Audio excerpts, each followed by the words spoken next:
I spent 31 years as an evidence technician for a county sheriff's department in northern Wisconsin. My entire professional life was built around one principle: the evidence doesn't lie. You collect it, you document it, you let it speak. You don't interpret it through what you want to see or what you're afraid to find. You follow what's there, even when what's there makes no sense. I believed that absolutely without reservation until the spring of 2011, when I found something in the woods behind my property that the evidence told me was impossible. I've spent 12 years since then trying to find an explanation that fits what I documented that morning. I haven't found one. What I found instead was a systematic pattern of erasure that I recognized immediately, because I'd spent 3 decades watching how institutions make uncomfortable facts disappear. I know what a covered trail looks like. I know what it looks like when people with authority decide that a particular set of facts should stop existing. I watched it happen to what I found, and I watched it happen methodically, and that scared me more than the tracks ever did. I want to be clear about something before I say anything else. I'm not a person who chases mysteries. I'm not someone who spends evenings on forums discussing things that go unexplained. My retirement was supposed to be quiet. I had 40 acres in Langlade County, a house I'd built mostly with my own hands over the better part of a decade, and plans that involved fishing the Prairie River and not much else. I had seen enough of the unexplained in my professional life, the kind that turned out to have very ordinary and very ugly explanations once you followed the evidence far enough. I was not looking for something new. That matters, because what I found that April morning came to me. I didn't go looking for it, and the people who later tried to tell me I had misidentified what I found knew, and I knew they knew, that a 31-year evidence technician does not misidentify a track. It had rained heavily the 2 days before, the kind of slow-soaking rain that comes in early spring in Langlade County when the ground is still half frozen and can't absorb fast enough.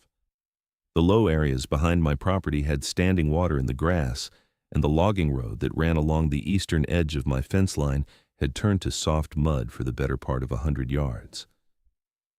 I walked that road most mornings. It was routine, the kind of thing you do without thinking after enough years of living somewhere. I had my coffee in a travel mug and my jacket against the cold, and I was not paying particular attention to anything.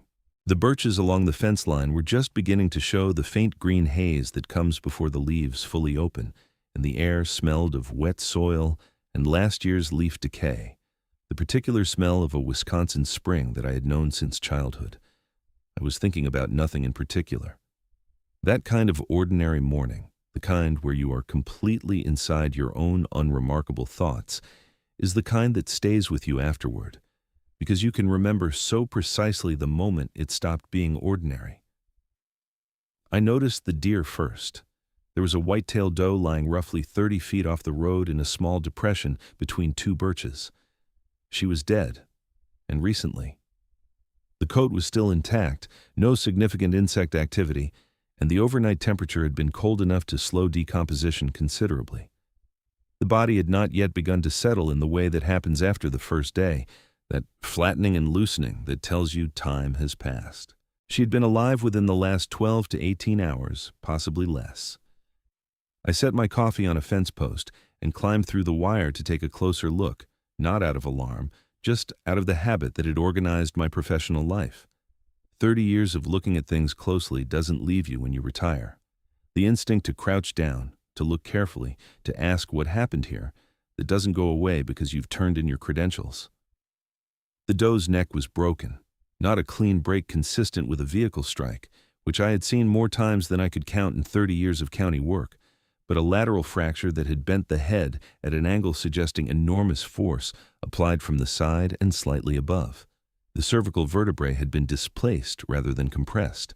Whatever had done this had gripped the neck and twisted, or had struck with enough lateral force to produce the same result.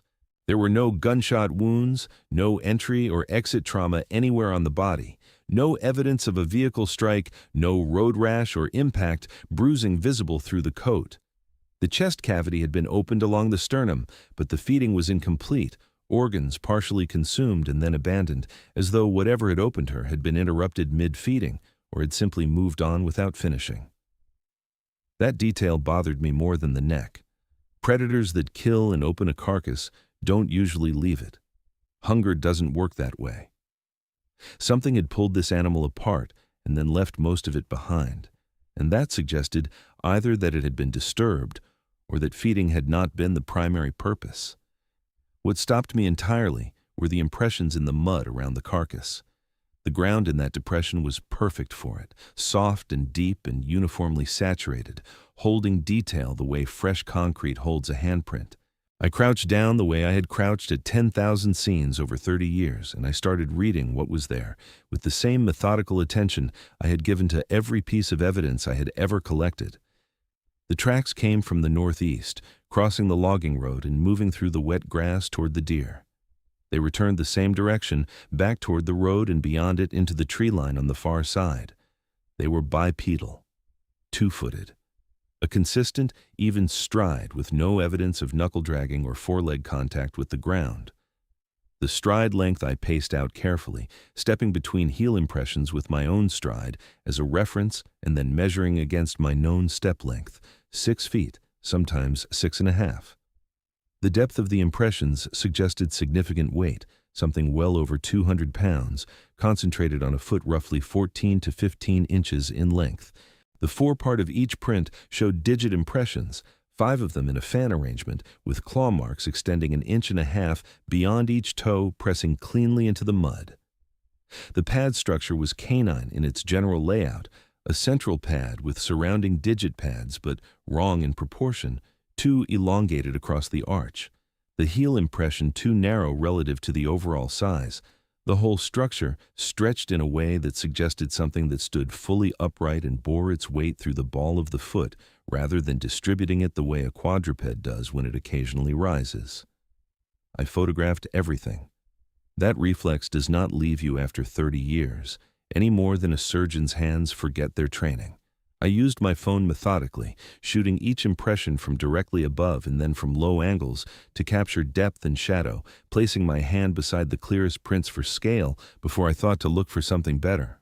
I measured what I could with the small ruler I still carried clipped inside my jacket pocket, a habit my colleagues had teased me about for 2 decades, and I documented the carcass, the surrounding vegetation, the path of approach and withdrawal, the spacing between prints, the consistency of depth across the sequence. I noted that the impressions showed no variation in depth that would suggest an uneven or limping gait. Whatever had made them had been moving with a steady, controlled stride. I filled my phone with images before I stood up and walked back to the house to retrieve proper casting materials and a better camera, moving quickly, aware that the morning was warming and that soft mud does not hold its detail indefinitely. What I found when I returned changed the character of what I was looking at. I had only followed the tracks back toward the road on my first pass. Moving northeast from the carcass, they crossed a shallow run of standing water and continued into the tree line on the far side of the logging road. And there, on the soft, bare soil beneath the canopy where the leaf mat had compressed into dark, wet ground, the impressions were clearer still, sheltered from the wind that had begun to dry the open areas. I followed them for perhaps 200 feet into the timber before I found what I have thought about every day in the 12 years since. At the base of a large red maple, the bark had been stripped from the trunk in a series of vertical gouges beginning at roughly 7 feet off the ground and extending upward for another 2 feet. The wood beneath was pale and raw and had not yet begun to weather, meaning it had been done recently within the same window as the deer. The gouges were parallel, 4 of them, spaced in a pattern that my 30 years of documentation told me immediately was inconsistent with any tool or claw configuration I had professionally encountered. The spacing between the outermost marks was 9 inches. I measured it 3 times with the ruler, and then a 4th time with a length of paracord from my jacket pocket, and the measurement was the same each time. The marks had been made by something with a handspan of 9 inches, with 4 points of contact in a straight lateral line. Not curved, not dragged, applied with direct downward pressure and then drawn vertically through the wood. The force required to do that to living maple bark in the wood beneath was something I did not want to spend too long calculating while I was standing alone in those trees. I cast the best of the prints that afternoon, using materials I had kept in the garage from a training program I had run for newer technicians several years before my retirement. The mud held long enough for clean pours, and the casts came out with detail I had rarely achieved in actual fieldwork, the kind of preservation that evidence technicians spend careers hoping for and rarely get. The digit impressions were sharp to the edges. The claw marks were distinct and measured consistently across multiple prints. I labeled each cast with location, orientation, and time, photographed them in place before removal, and again beside the finished casts after they had set, and stored them carefully in flat boxes in my spare room, the same room where I had stored 30 years of professional documentation before the department transitioned to digital records, and I had finally thrown most of it away. I did not throw these away. I called a friend who had retired from the state DNR 2 years before me, a man I had worked alongside on a dozen cases over the years involving wildlife and land use, someone whose professional judgment I trusted without reservation.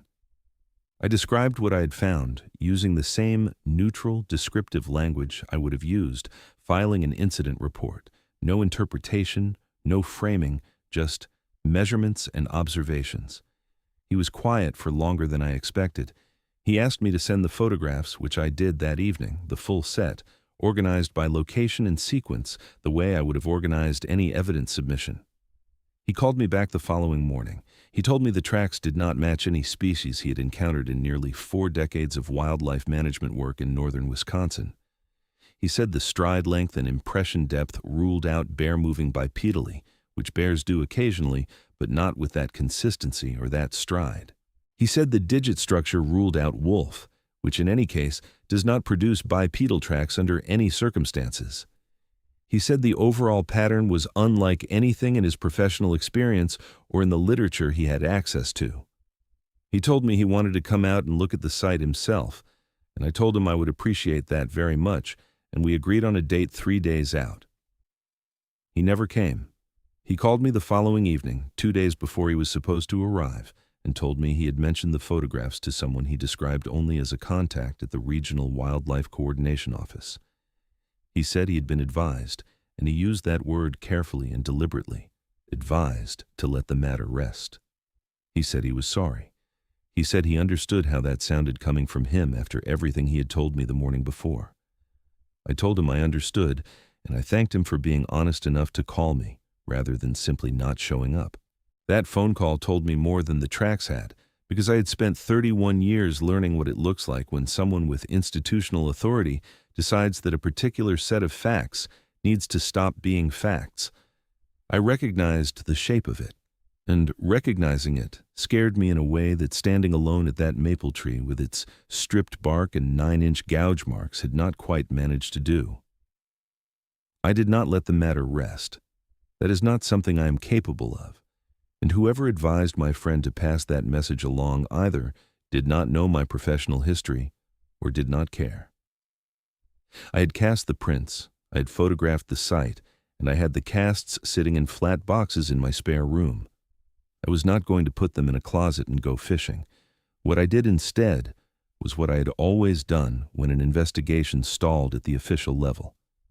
I worked it quietly, on my own time, through channels that didn't require anyone's permission or cooperation.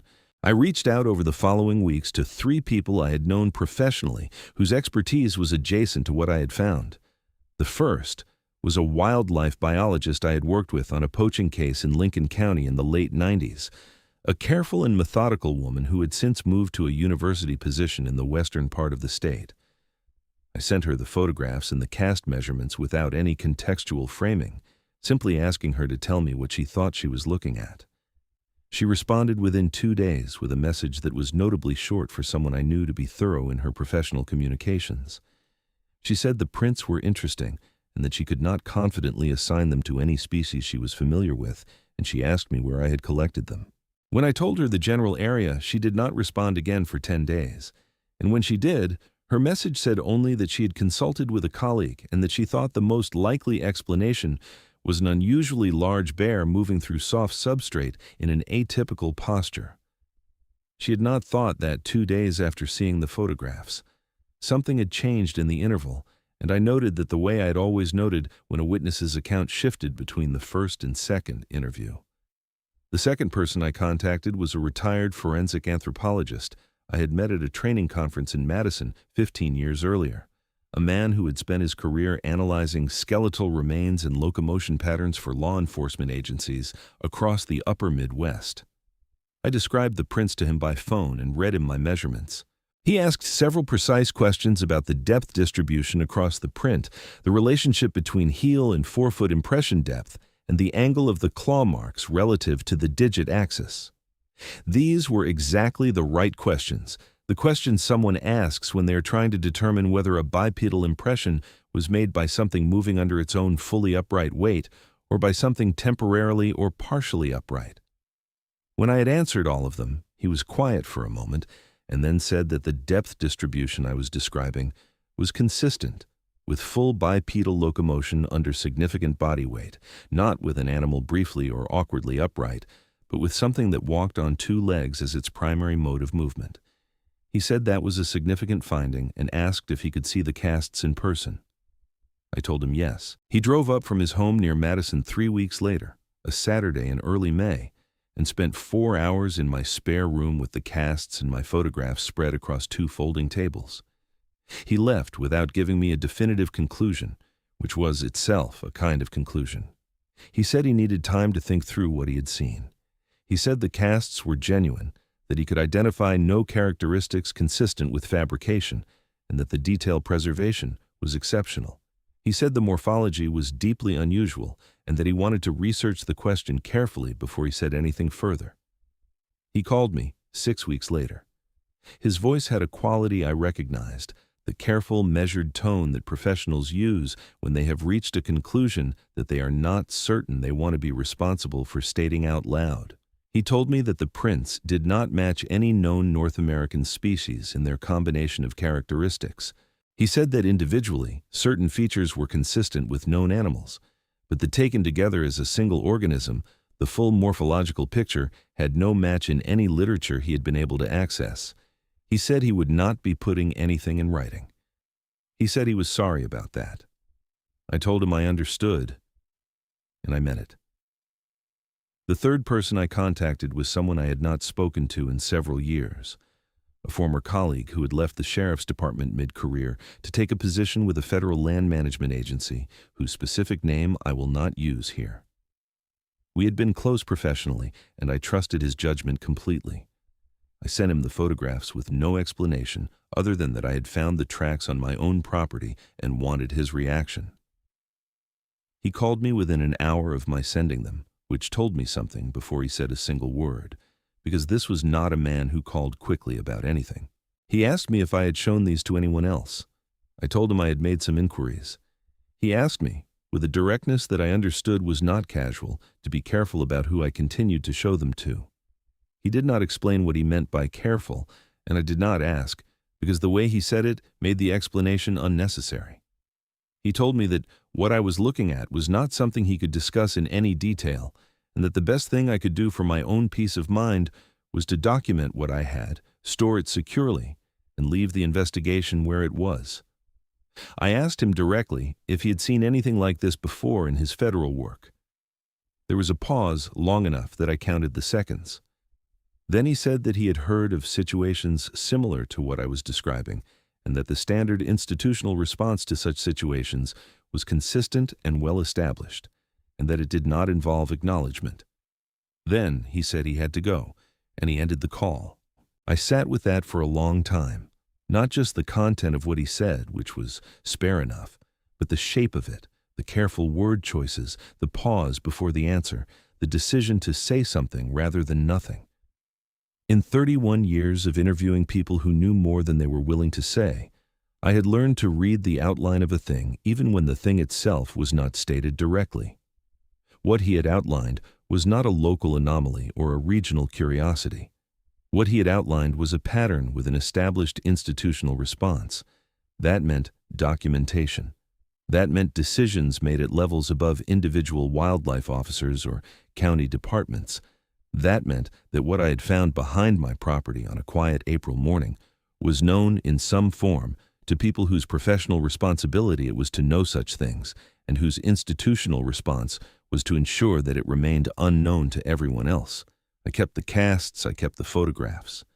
I kept my notes from every conversation, written out in full the same day each one occurred, dated, and stored with the physical evidence in my spare room. I did not stop walking the logging road in the mornings, but I walked it differently after that spring. I paid attention to the tree line in a way I had not before. I noticed things I would not previously have registered, the particular quality of silence that settles into the timber when the birds stop calling, the way the deer that used the field edge behind my eastern fence began avoiding the northeast corner. The occasional morning when my dog, a 7-year-old shepherd mix who had never in her life shown fear of anything in those woods, would stop at the fence line and refuse to go further, standing rigid with her attention fixed on the tree line across the road, not barking, not growling, just watching something I could not see with an intensity that I had no framework to dismiss. In the fall of 2013, 2.5 years after I found the tracks, it happened again. Not the tracks this time. Something else. I was coming back from the river in the late afternoon, an hour before full dark, walking the logging road with my rod broken down under my arm and my vest still damp from wading. The light was low and golden the way it gets in October in that part of Wisconsin, long shadows and everything edged in amber. I was perhaps a quarter mile from my house when I became aware of something in the trees to my left, on the far side of the fence, in the mature timber that ran north from the road for a long way without any road or structure to interrupt it. I did not see anything clearly. What I became aware of was movement, a presence at the edge of my peripheral vision that resolved when I turned to look directly into nothing I could identify against the shadows between the trees. But the movement had been upright, and it had been large, and it had been still the moment I turned toward it, in the way that a thing is still when it chooses to be still, rather than in the way that a thing is still because it was never moving. I stood on that road for a long moment, looking into the timber, not moving. The light continued to drop. Nothing moved in the trees. But the silence around me was the specific kind of silence I had documented in my notes from 2011, the kind where the background texture of a living woods disappears and what replaces it is an absence that has its own weight and character. I walked the rest of the way home at a steady pace, not running, because I understood instinctively that running was the wrong response. And I went inside and stood at my kitchen window looking back down the road until the dark was complete and I could see nothing. I do not know what is in those woods. I want to be precise about that, because precision was my profession and I will not abandon it to make a better story. What I know is what the evidence tells me, and the evidence tells me that something moved through my property in April of 2011 that left behind physical documentation inconsistent with any known North American species. It tells me that 3 experienced professionals who examined that documentation independently reached similar conclusions, and then, in each case, withdrew from further involvement under circumstances that suggested external pressure. It tells me that a former colleague with federal land management experience understood immediately what I was describing and chose his words with the care of someone navigating a subject with defined and enforced boundaries. And it tells me that 2.5 years later, something stood in the timber 40 yards from the road I walk every morning and watched me pass. The casts are still in my spare room. The photographs are backed up in 3 locations. My notes are dated and complete. I spent 31 years making sure that evidence survived the people who wanted it to disappear, and I am not going to stop doing that now. I don't know what it means that these things exist. I don't know what it means that the people whose job it is to know what lives in the public lands of this country have apparently decided that the public does not need that information. What I know is that the evidence I collected is real, and that real evidence means something actually happened, and that what actually happened is still out there, somewhere in the timber north of the road, moving through the dark in a way that leaves no trace unless the ground is soft enough and the morning is quiet enough and the person walking past happens to know what they're looking at. Most people don't. I did. And I have never been entirely comfortable in those woods since.